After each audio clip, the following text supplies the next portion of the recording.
What if everything you thought and believed about successful buying, selling, and financing your home was wrong? Welcome to HomeWise with Miget. This is where you can count on straightforward, objective advice on the right way to make the most out of every dollar you put into your home. Whether it's buying, selling, or financing, even maintaining and growing its value along the way. Coming to you from the News Talk STL studios at Union Station in St. Louis. You heard the guy. It's HomeWise Radio with Michael Miget. I'm Paul Cook.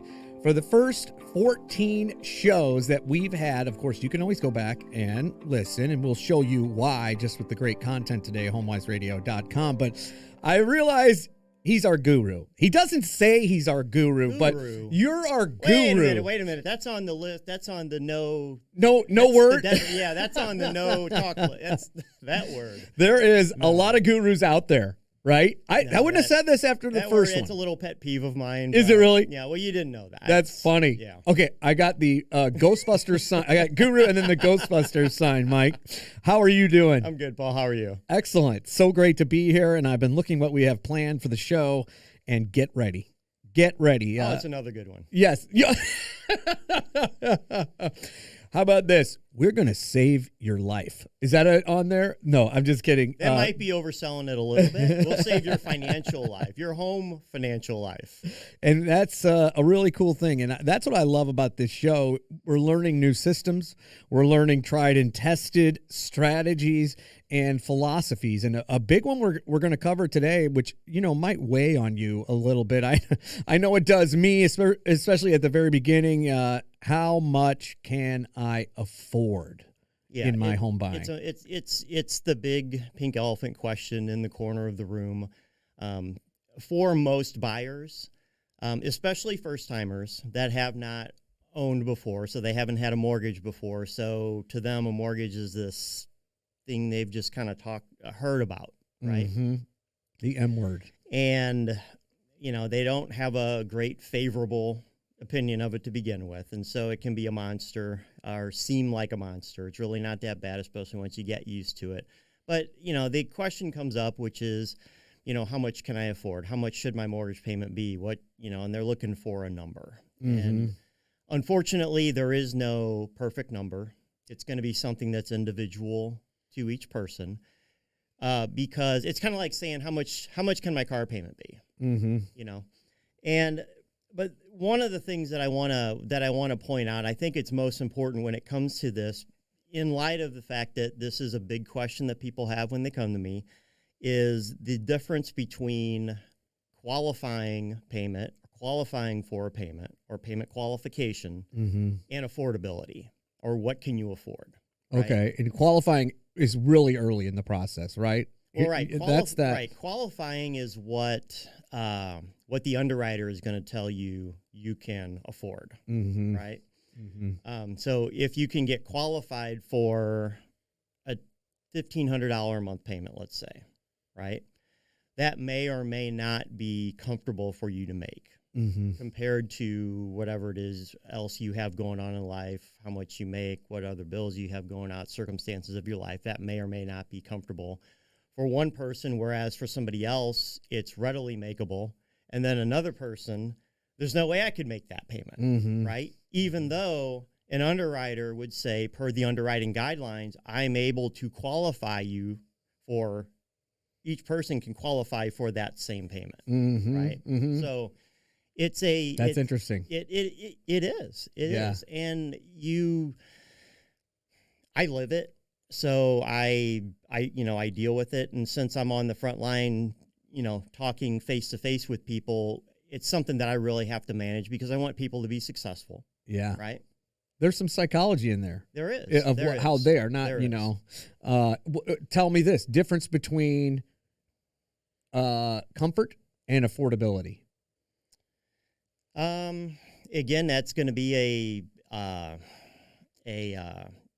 kind of a how you feel, how you think. Right. Mm-hmm. Unique thing to to each person, but generally affordability is higher than maybe you would even guess. Probably, as I jump in on you here.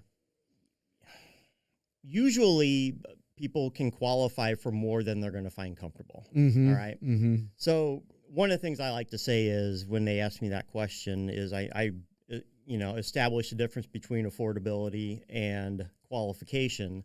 And I say it's likely that I can qualify you for more than you're going to want to make. Okay. Right. Because people come in and they generally have an idea of about what they want to spend, roughly based on what they think a monthly payment should be. Mm-hmm. And so they show up asking, what is a monthly payment? Because they have a number they're comparing it to in their mind. And then I tell them, and then you get the reaction like, oh, well, I didn't realize, or, oh, that's whatever. I mean, yeah. it's whatever they did before they got to me. Whoever they've talked to, whatever they've read, maybe they've done some online calculations, maybe mental math. Yeah, exactly. Yeah. That too, napkin math. Yeah. Yeah. Or just maybe they have a mortgage payment now and they know what they owe in the house they live in, and so they're comparing it to what another one ought to be. Yeah. Right. And so, that's how they get a gauge, right? Well, let's say that you don't have a current payment. Yeah. That you don't have anything to gauge it off of, or you don't know. You had rented, or you're moving out of mom's, whatever. Right. Mm-hmm. So, and rent is one of the things at the top of that list for how you can know how much you can afford, what to compare it to. Compare it to your current rent. Mm-hmm. Okay. So if you rent an apartment, or you rent a house, you have that monthly payment due, similar to the way that a monthly payment is going to be due on your mortgage. How is that to make? Mm-hmm. Now, people would generally expect to, since I own a house, I'm going to have to pay a little bit more, and that's okay. Yeah, that's how I kind of looked at it back then. Usually you're buying more than what you're renting, right? If you're a single person, you're probably renting a single bedroom apartment or studio apartment in a building with a whole bunch of other people in studio apartments. And so the cost of that on a monthly basis is likely to be less than a freestanding home, single family with, 3, 4, maybe 5 bedrooms, wherever that house is, right? Mm-hmm. So comparatively speaking, you're going to be buying more. So you'd expect to pay more. That next step in life kind of thing. Right, in that sense. But at least at that point, you are comparing incremental increase, right? So my rent was $1,000. My new payment, they're saying, is going to be $1,500. That's $500 a month. Well, I don't, I'm used to making the $1,000. I'm going to have to get used to making $1,500. Where is that extra going to come from, right? And so now they're not managing the whole payment. They're managing the incremental increase in that. And that, where that's going to come from, is going to be different for everybody. But that's one way to do it. Second, I have compared to the existing payment, which we kind of alluded to right there. What are you paying now if you have a house payment or rent? Yeah, so not $1,500 in your example, it's $500, right? Exactly like you're saying there. Right. If you're managing, just answering the question, can I afford this or not, or how much should I be able to afford? Next are, the rules of thumb, because we like to equate or simplify things down to a simple one sentence, a few words, or a rule of thumb. And so I lump simplicity. I lump the underwriting guidelines into the rules of thumb, because it's a guideline that goes, that's just, it's indiscriminately applied to everybody in every situation, regardless of what your character might dictate. You would be able, like, very important though, making payments or not, that you include that. Right. So underwriting guidelines are generally going to be 28% of your income, 30% of your income. It could go up to as high as 40% of your income for that housing payment, principal, interest, taxes, and the insurance associated with that, with that house. So that's your underwriting. Okay, and let me jump in. That's Michael Miget. I'm Paul Cook. HomeWiseRadio.com. One big word, HomeWiseRadio.com. We hope you know that you can watch us. You can actually watch us. So before we get to the next one here about how much you can afford, which is the next one's very important. I just wanted to mention that. So go ahead, buddy. Right. So those are the number-based things that are, you can add up mathematically. So in addition to that, I would bring up to people, or something that I would look at, is how much other debt do you have? Okay? So, and when they're calculating ratios or figuring out what you can qualify for, an underwriter does take into consideration your other debt also, and there's a second ratio that is applied to that can go as high as 45, maybe even 50%, depending on the type of loan. Which, if you think about it, that's kind of insane. Yeah. If your bills add up to half of your income, there's a lot of things that you have to pay for, and we know that you have to pay for every single month that doesn't get factored into that calculation. So if you're at that groceries level right now, like groceries, car insurance. Oh, wow. Entertainment. Just what?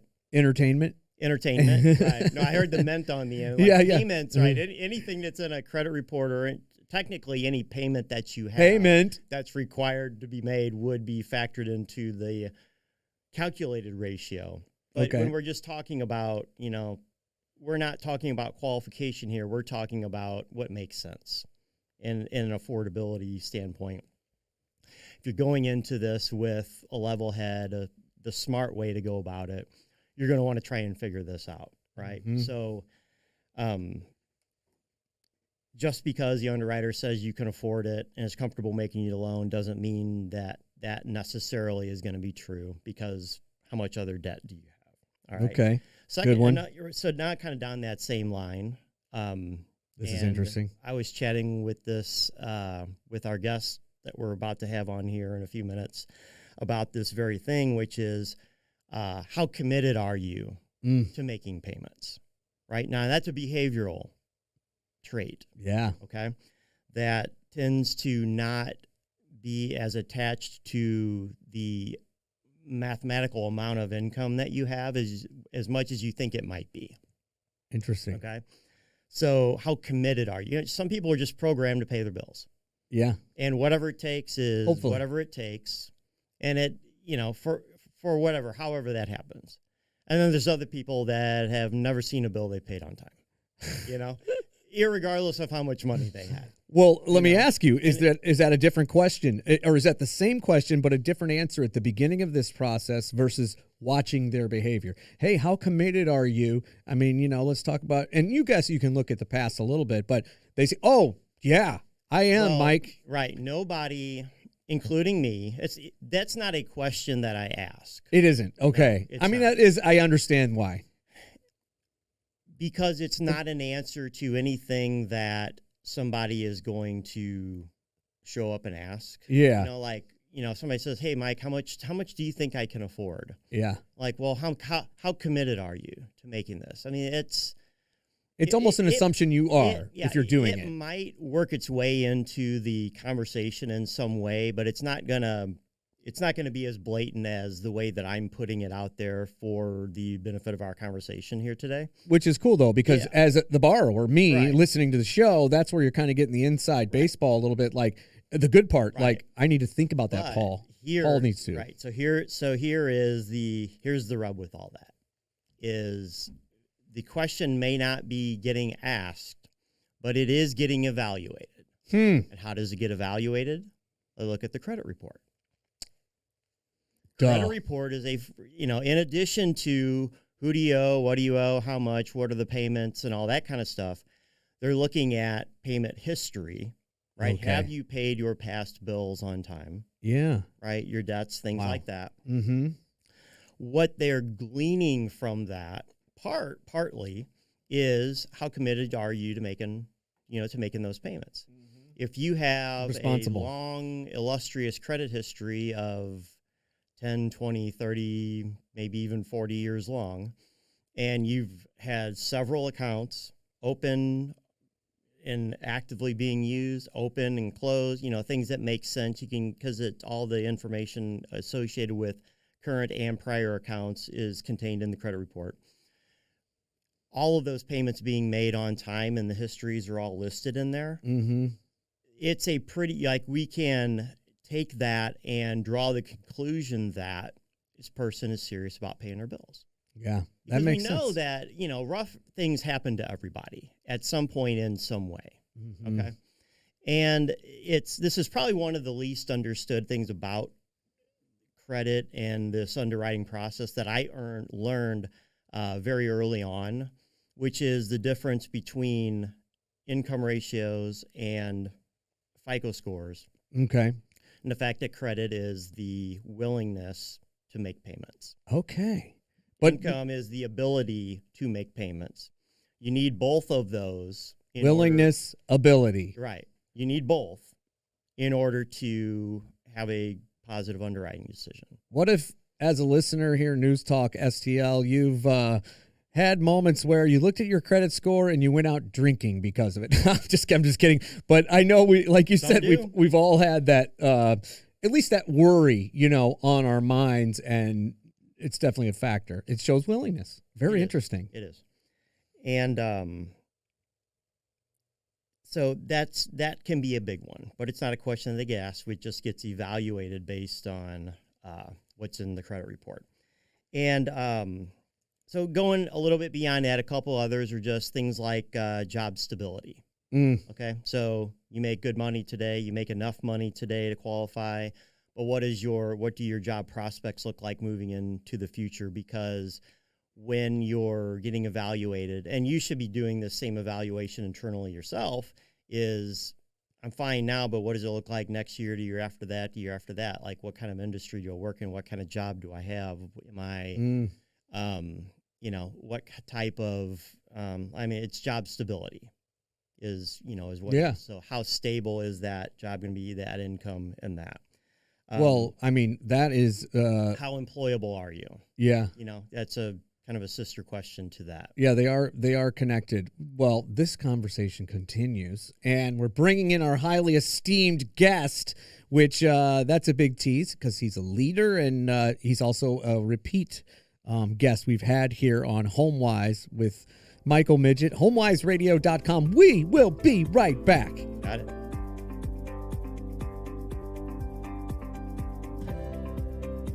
Show number 15. I think that's a milestone. Or is it just a number? I mean, we're really going after it here. HomeWise Radio with Michael Miget. And I love our second segments because we have our guests that come in, and we've had some great ones already. And I think that's a big part of this one that you're getting ready to hear. Michael, why don't you take it from here? Sure, Paul. The guest experts are my favorite part because I get to let somebody else do the talking. Yes. You get to take a breath. Right. So today we have back Josh Voiles, owner of Voiles Realty. Welcome to the show. Thanks, Mike. It's a pleasure to be back on the show. I always enjoy hanging out with you and Paul. Yeah. Why don't you, I know you've been here before, but why don't you refresh our memories and the listeners' memories about who you are, your background, things like that? Sure. So my background starts in construction. I come from a family of builders and contractors, so I grew up in that world most of my life. Jumped into real estate, and I guess actually back in my 20s I jumped into real estate, but full-time about 9 years ago, and steadily been growing my business. Yeah. Paul, you got to switch the scene. Got to start over. Sorry. Dang it. I was trying to. Yeah, you're like, hey, I don't see him. Yeah. No, well, that's what I was looking up to see which direction my face was pointing. Gosh, here we go. All right. I'll start over. 3, 2, 1. Darn it. HomeWise Radio with Michael Miget. Indeed, we are back. Show number 15. To me, that's a milestone. It is a milestone. That's a cool thing. It counts. It's a very cool thing. I'll take it. And we're laying down a tapestry of how to do this home buying process, the what happens with borrowing, lending, and I've learned so much. It's my favorite segment, though, segment number 2, and you always bring in great guests. Why don't you tell us about the one we have sitting here? Thanks, Paul. Today we have Josh Voiles of Voiles Realty. Welcome to the show, Josh. Thanks, Mike. It's always a pleasure to be on the show. I enjoy talking to you and Paul. Well, we love having you here. It's nice to hear. Again. So I know you've been here before. Thanks for coming back. Why don't you refresh our memories and the listeners' memories about who you are, background, things like that? Sure. So I come from a family of builders and contractors in St. Louis. My grandfather was building properties in St. Louis back in the 60s, 70s. My uncle was a builder. My dad was a spot builder. So kind of a real estate and construction fall into my family heritage. Personally, I grew up in that world as well. about 9 years ago, I went full-time into real estate and haven't looked back. Yeah, that's one of my favorite things is the construction background. It Yeah. just seems like, if you're going to be in real estate, it would help to know, like, is something built well? Yeah, absolutely huge. If Or you some had an tips agent when you have a and- client, you might want to do this, you might want to do that with the building and how much it might cost. Yeah, I think you'd see things that others might not, Yeah, it's a So, really good an point. extra pair of eyes in addition to what the inspectors and the appraisers would look at and stuff like that. So, no, And that's awesome. I mentioned leadership. Tell us about some things you've done in your community. Served on our board back in Fenton, 2015 to 2019. I sat on the council as an alderman, as mayor for a little bit too, and Mayor. now I serve on many committees within our St. Louis Association of Realtors and our Missouri Realtors. Thank you for doing that, making our community better, even though I don't live in that one. I do my best. I don't know if it's any better or not, but So, there's one more thing that I want to highlight too, and it actually provides the perfect springboard into the conversation that we've been having, Paul. So you're a Dave Ramsey approved agent, right? correct. And so I know I'm very familiar with Dave and his financial philosophy, the books, and all of that. We've been talking about monthly payment and what people can afford. So off mic, before we started today, we were talking about some of the different ways that people look at monthly payments, how they decide or how much to have, what they can afford and stuff. And we kind of started to gravitate towards this idea of being committed. That's like a factor in Yeah. how much somebody decides they can make. So what do you think about that whole subject? And Sure. Well, for the longest time, Dave was 20% down in 15-year notes no matter what. And he seems to have eased back a little bit to, as long as you're doing a 15-year conventional note, if you can put down 5 or 10%, that's okay too. More on the lines of, if you look at the amortization schedule on your 15-year note, it just pays off your house so much faster for not a whole lot more. But as far as the commitment, I agree with kind of what you were saying earlier. I think sometimes people are just, maybe they were taught or they just believe in paying their bills and they're willing to do whatever it takes to pay it. yeah, And I guess, some of the excess money that the underwriter doesn't look at, I guess it depends on how they choose to spend that money, whether it's beer, as Paul suggested, or other things. that's true. And Pontoon that's, boat. when you follow, and I know that your business is more than just the Dave Ramsey aspect of it. Okay, so I don't mean to pigeonhole you into that. Good point. But it's an incredibly interesting sort of Facet. piece to look at. Yeah. Because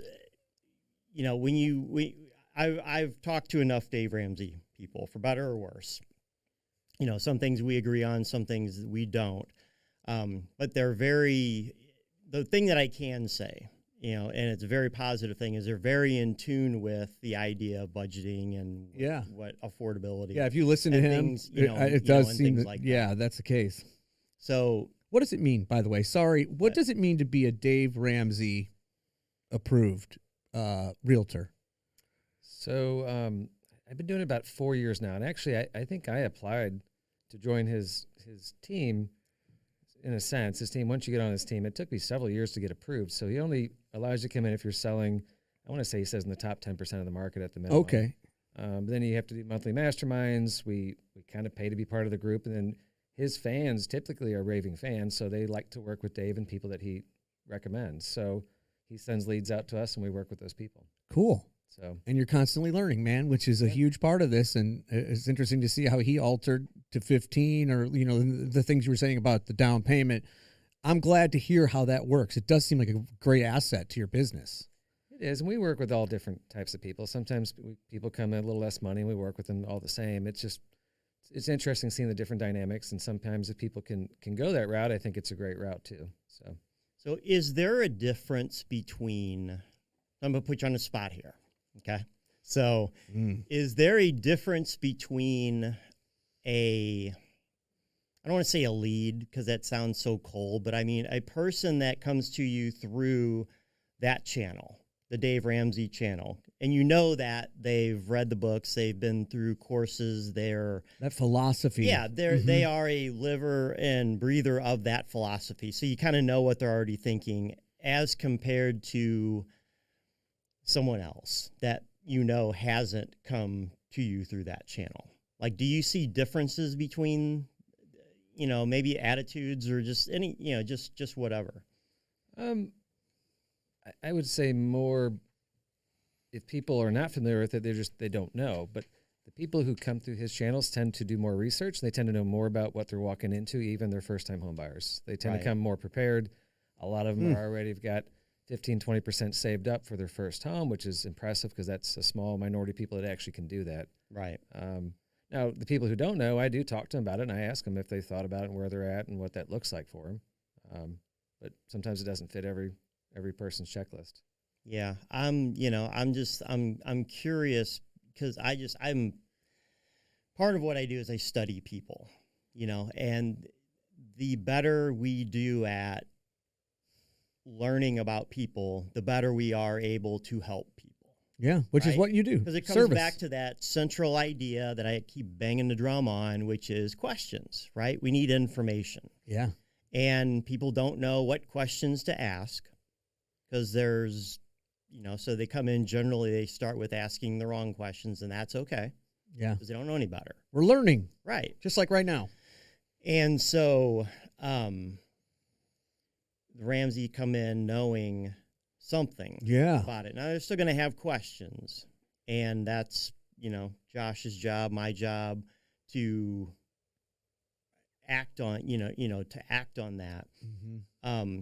But, it sort of makes our job easier because there's that piece where I'm, and Josh too, which is, what's going to happen when we get knee deep in this and they really see what this entails, and you don't want to get halfway into something, this is like more than I really bargained for, and I'm going to bow out in that. Yeah, so I could see that. It's though. a risk, a fear, but that's why you want to have all that info. It can be a risk. So, and that's why we sit down with all of our clients beforehand. I firmly believe we're better off to spend an hour or two up front and go through things and explain things, ask a lot of questions, understand where they're coming from, where they're moving to, why they're buying, and all that.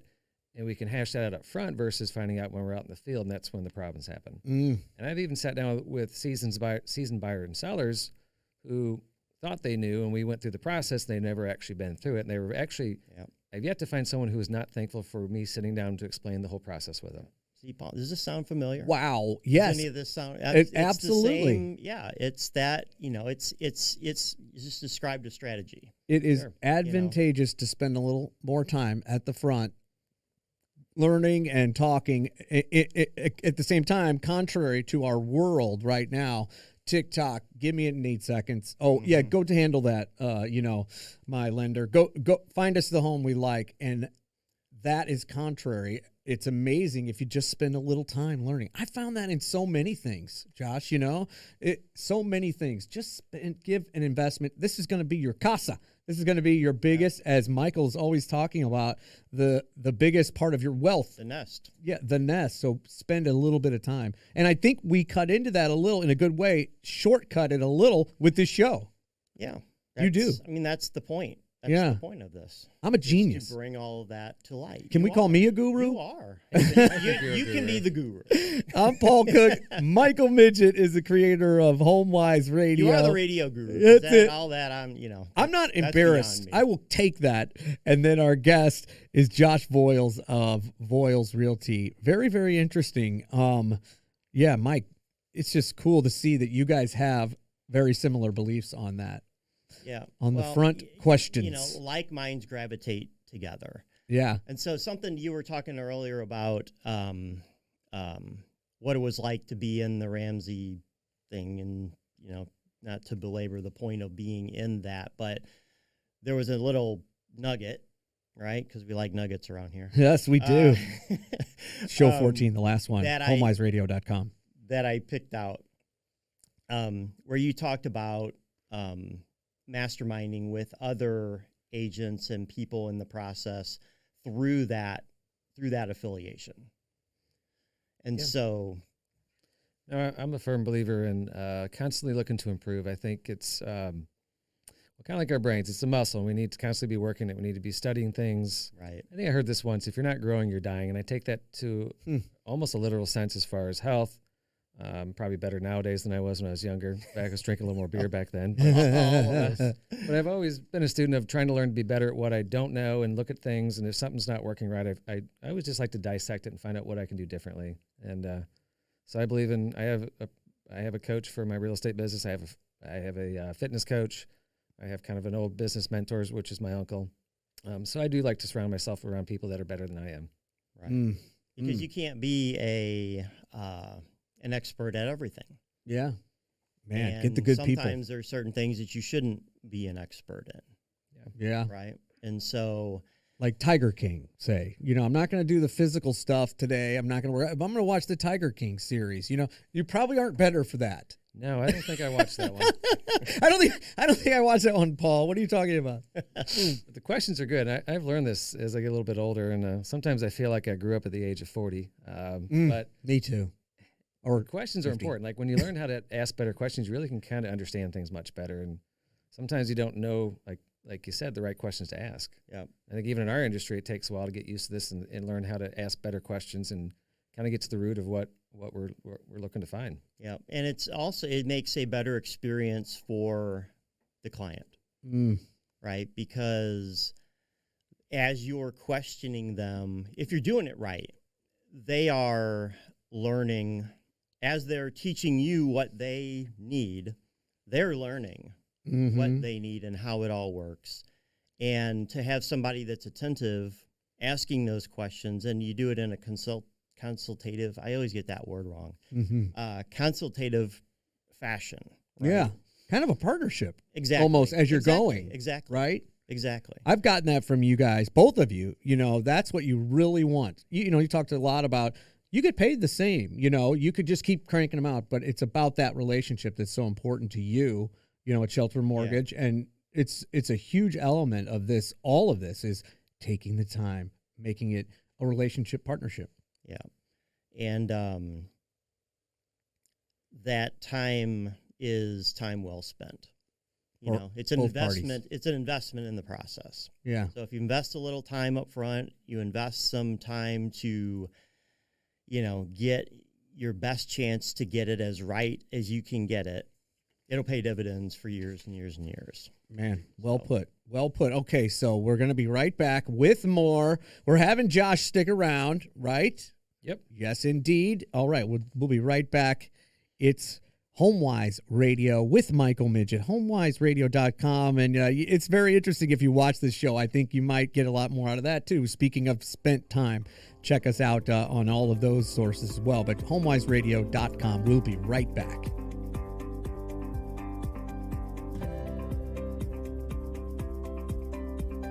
Welcome back to HomeWise Radio. I've had a great time on this show today, and I usually do. It's our 15th show. Michael, man, we've covered so many factors. You always bring in great questions and things to think about, and we've been talking about affordability with our guest. I want to continue that conversation. Yeah, I try really hard, right? So a lot of times this show just is it's sort of like a verbalization of what's already going on in my mind. Wow. From week to week. Yes. Hour to hour. This is therapy as well. Maybe even minute to minute. Yes, right? yes. So you're working this out. You see me looking down quite a bit here. It's because I have notes. I have things to talk about and say, and sometimes we get to it through it all. Most of the time we don't. I tell you, that makes you a great, I know this is somewhat new to you. We're on 15 here, but that makes you a great host, guest, whatever we call this, because sometimes I've done this before, not in the same way financially, but man, where it's just so rigid, and then all of a sudden you find yourself cramming it all in, and it's maybe not as beneficial to the listener. You just kind of go with it. We've tried to do the rigid thing a few times. Like I've tried, because you try hard. I've tried to do it. Like I know that in some ways there are some pros to that. What I found was that I'm better when I can be genuine, and that doesn't always fit. Yeah. Right. Right. So, I rely on you a lot to bounce ideas off of, to kind of provide, a simulated borrower experience. Yeah. maybe is I'm the best sim. way- Exact. Well, you are kind of, Yes. so, and you do a fabulous job, by the way. You play along well, and you It's fascinating are stuff. genuinely, I get the sense that you are genuinely interested in what we're talking about. I really am. I'm not checking fantasy baseball over here. I'm checking the Right, time.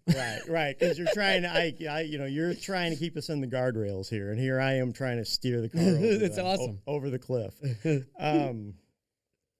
So we've been talking about mortgage payments, right?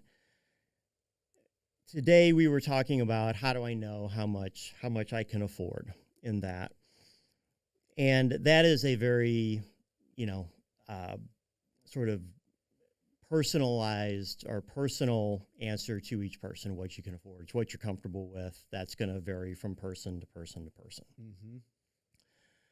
There's a concept that I have myself. There's a little bit of it in the marketplace, not in any perfect way, but it's something that I call the wealth builder mortgage.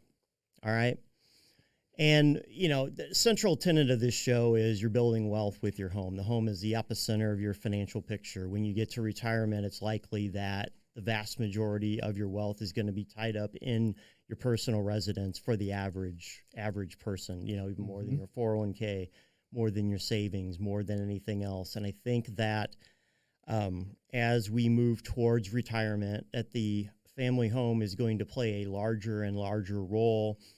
Eventually, we will get to the point where it's required to be a part of that plan. Meaning the liquidation of that home is going to be necessary to help make ends meet for the average person. I don't think we're there yet. Yeah. But we're getting there. Interesting. Right? And we're seeing it today in the form of higher prices. We're seeing more normalized interest rates. I know they seem and feel high. Historically, they are not high. What we've come out of the last 10 years were historically low, artificially low, created by means that could not continue if we wanted to maintain any semblance at all of a healthy economy or get back to a healthy economy. Yeah. Yeah, and that's important. You remind us that on the radio and in general, rather than us all panicking. It couldn't have continued. Overall, it wasn't a good thing that it happened, that forced it. It's bad economic times or economic inflation. Beliefs. Well, it produces inflation. Mm-hmm. It's the printing of money, right? Yeah. So what they did because of the pandemic, 15 years ago, what they did because of the Wall Street scandals and things like that with the mortgage banks and we call it the Great Recession now. Yeah. We never really fully recovered from that. That produced those initial artificially low rates that have gone, and then we got another taste of that with the pandemic. But the lengths to which we had to go to make that happen, it's just like a rubber band. You stretch it out, and then it comes back to its original shape, but not quite. So if you want to pull it, next time you got to pull it a little bit farther and a little bit farther and a little bit farther each time to get that same effect.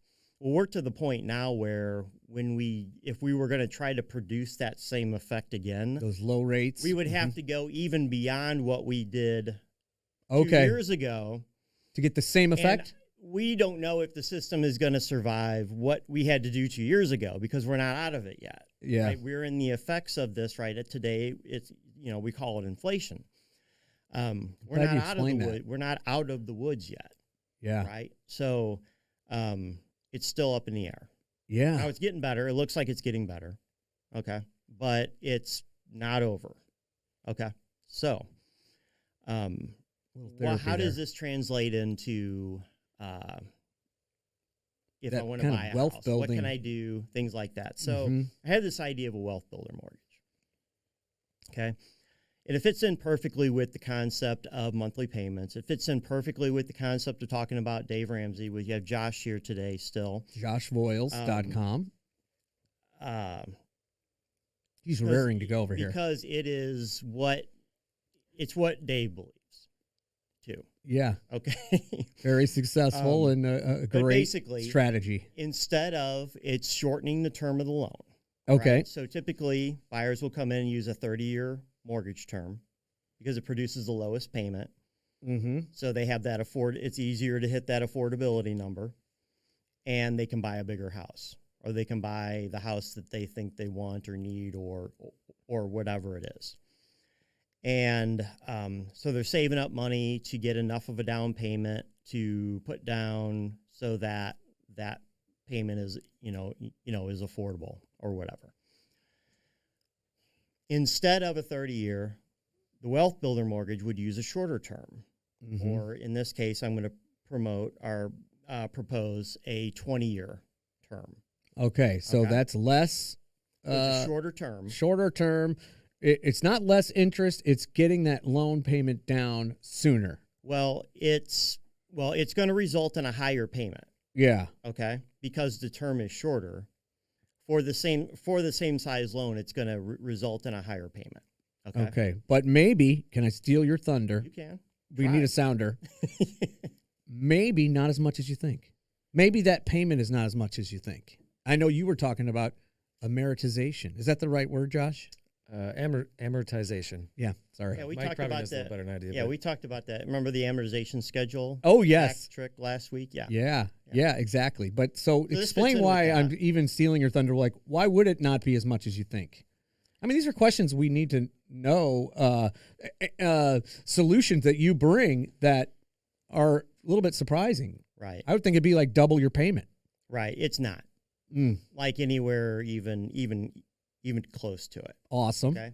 But it's not something that shows up very often. So unless you are, you study Dave Ramsey or things like that, you don't know to think about. I think Dave promotes a 15-year term.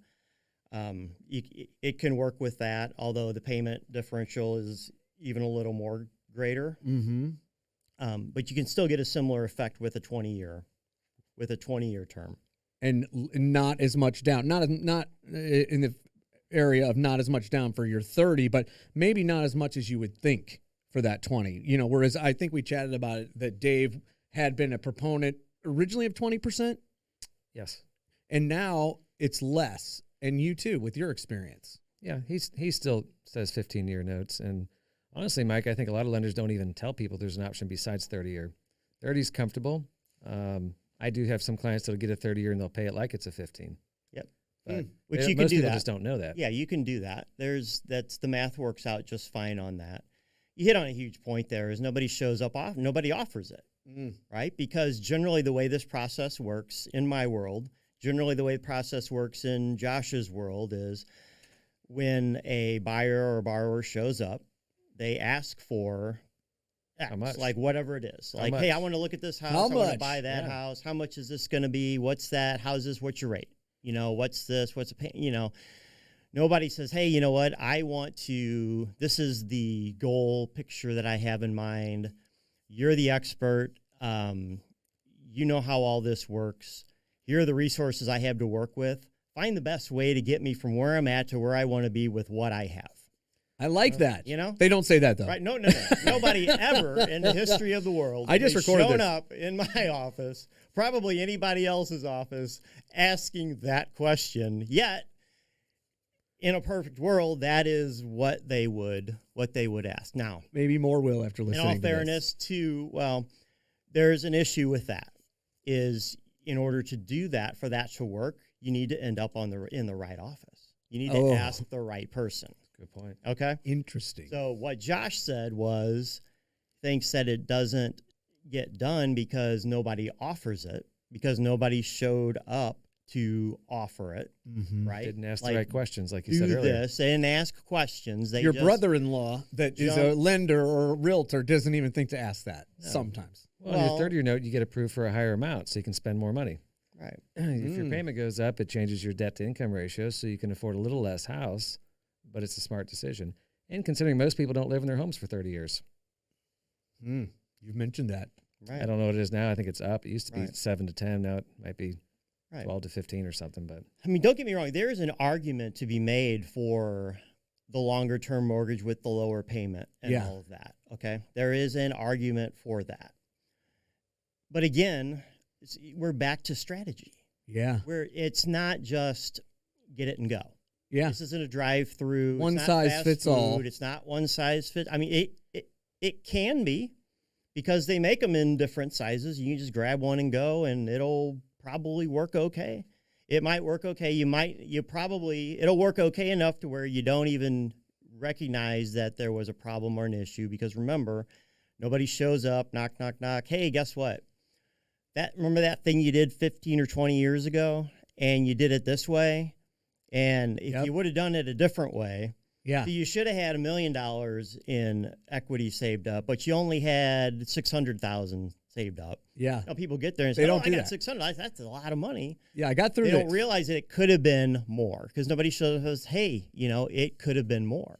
Wow. Right. So it's that dangerous kind of wrong. So that's like the headline question of the show. Everything you thought and believed to be true turned out to be wrong. Nobody shows up, but I don't want to even think about that guy showing up, because I want that $1 million that you're using as an example. How do I get in the right office? How do I get in your office? Well, you call me. Okay, give me that phone number. I got my pen. 314-275-0314. You can go to the mortgage website, goshelter.com. As always, HomeWiseRadio.com. You can find us on Facebook. You can find us on the World Wide Web, Rumble, YouTube. You can even watch us on the radio now. Oh my gosh. Everywhere. That's really cool. HomeWiseRadio.com. How do we get a hold of this guy here, Josh? well, you can call me on my number. It's 314-495-7064. You can also find us at joshfoyles.com. We're also on Facebook, social media, Instagram, TikTok, all that stuff. Good. Very good. I want to thank you for your time today. Very much, Josh.